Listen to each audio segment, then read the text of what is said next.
Olá pessoal, bem-vindos a mais um vídeo. Nesse vídeo nós vamos dar continuidade ao estudo do movimento, só que agora tratando do tema da dinâmica, certo? E relacionando também esse tema com a questão das forças. Vamos então começar entendendo o que é essa dinâmica, trazendo aqui uma definição. Dinâmica é a parte da física que estuda o movimento se preocupando com as suas causas. O movimento a gente tem estudado desde o início do ano. Temos o movimento uniforme, o movimento variado, a composição de movimento, o movimento curvilíneo e assim sucessivamente. Mas em nenhum momento nós estudamos as causas desse movimento. Nós estudamos os aspectos mais gerais da velocidade, da aceleração, da posição, do deslocamento e assim sucessivamente. Agora, a partir de então, nós vamos estar preocupados com as causas do movimento, certo? Então, o movimento tem uma causa básica e para a gente entender qual é a causa do movimento, a gente vai analisar aqui algumas situações. Nessa primeira aqui nós temos um carro que está se movendo. Aí a gente se pergunta, o que é que faz um carro se mover? Obviamente que o seu motor. Por quê? Porque o seu motor exerce uma força para com que esse carro se mova. Do mesmo jeito aqui nós temos este homem se movendo. Para ele se mover e continuar correndo, ele precisa exercer uma força no solo constantemente para estar em movimento na direção em que ele deseja. Do mesmo modo, esse garoto aqui, para tirar a flecha e colocá-la em movimento, ele precisa exercer uma força através aqui desse elástico, fazendo com que ela se mova. E até mesmo para um objeto ficar parado, ele precisa de equilíbrio de forças. Nós vamos ter aqui uma força que puxa o objeto para baixo, que é o seu próprio peso, e vamos ter uma força que puxa o objeto para cima, que é a força do fio aqui na situação. Então a gente observa que em todos os casos aqui presentes, as forças estão presentes. Então a gente pode afirmar que a causa do movimento são as forças, certo? E a força, como a gente pode observar em cada uma das situações, está sendo representada com uma setinha em cima, indicando que ela é uma grandeza vetorial, ou seja, ela possui módulo, direção e sentido. A direção é a mesma direção do movimento, o sentido é para onde a força está apontando, para a direita, para a esquerda e assim sucessivamente. E o módulo é o valor dessa força. E se a força tem um valor, a gente tem como medir a força. É o que a gente vai ver agora. Como medir então a força? Como calcular o seu módulo? Bom, primeiramente a gente pode medir a força através de objetos. Vamos ver aqui alguns objetos que podem medir força.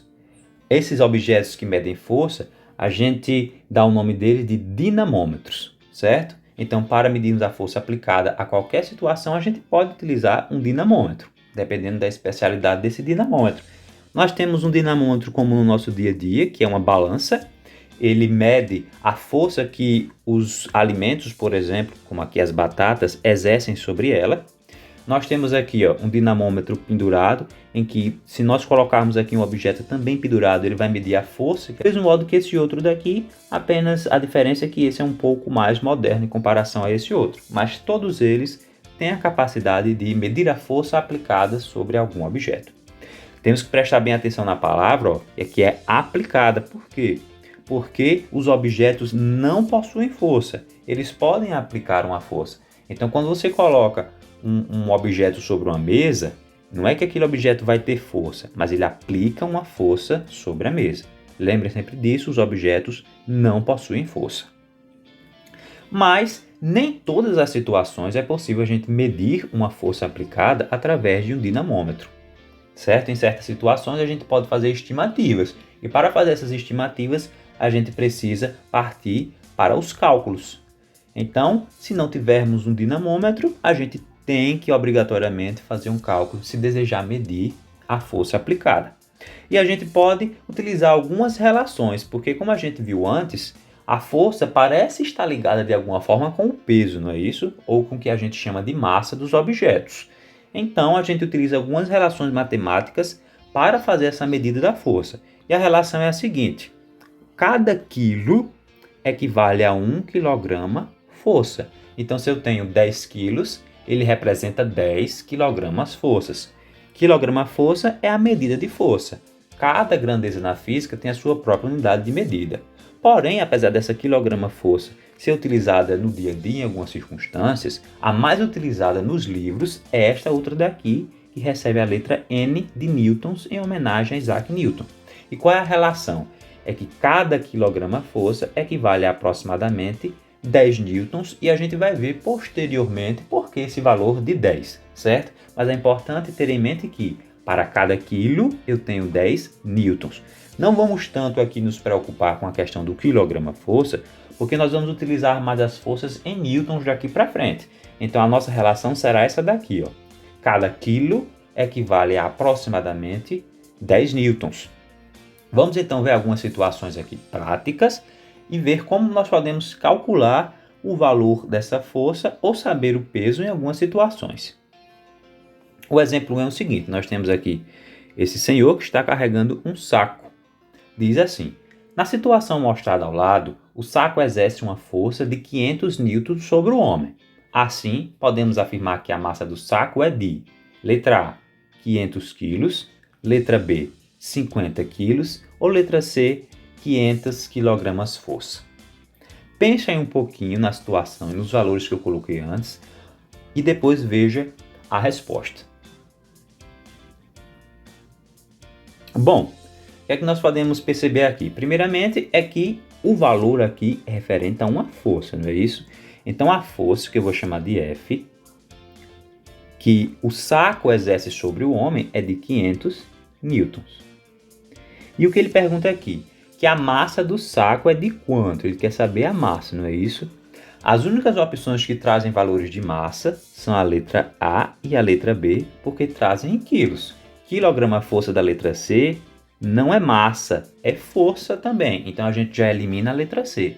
Então a resposta pode ser 50 ou 500 quilogramas. Então, se o saco exerce 500 newtons, o seu peso ou a sua massa vale 50 quilos ou 500 quilos. Como é que a gente vai saber? A gente usa a relação que vimos antes. Como essa relação? Cada quilo possui 10 newtons aproximadamente. A gente faz aqui uma regra de 3. Então, x quilos possuirão 500 newtons, não é isso? Qual será o valor de x, que é o que a gente quer saber na situação?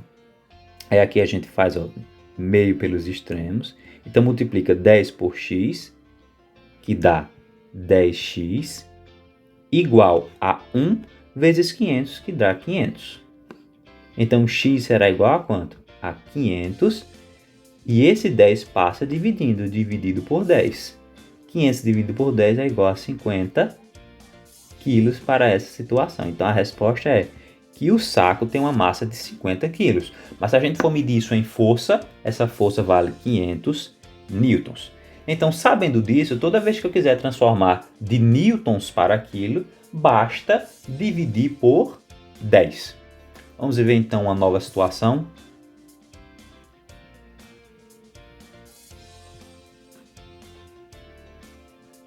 O exemplo 2 nos diz: um carro bateu num poste sem que houvesse vítimas fatais. No entanto, os peritos constataram que a força que o carro exerceu sobre o poste foi de 10 mil newtons. Em comparação, é como se um objeto de quilos tivesse caído sobre o carro. Então a gente vai completar aqui essa lacuna. Então a gente sabe aqui que para a situação, a força com que o carro bateu no poste foi de 10 mil newtons, não é isso? Uma força grande. Então, se nós comparássemos isso com o peso de um objeto que cai sobre o carro, essa massa seria de 1000 quilos, 10 mil quilos ou 100 quilos. Aí a gente viu antes que nessa situação, como a força aí está em newton e o valor é de 10 mil newtons, basta eu dividir para achar o peso este valor aqui por 10. Então eu vou chamar de x esse valor e ele será 10 mil dividido por 10. E 10 mil dividido por 10 vai dar 1000 quilogramas. Então a resposta aqui é a letra B. Então significa que a batida do poste no carro é como se um peso de... Eita, tá errado aqui, perdão. 1000 quilos está aqui em cima. É como se um peso de 1000 quilos tivesse caído sobre o carro. Então veja aí que a situação é séria. Então este é a primeira parte do nosso vídeo. Dei continuidade com as outras partes das leis de Newton.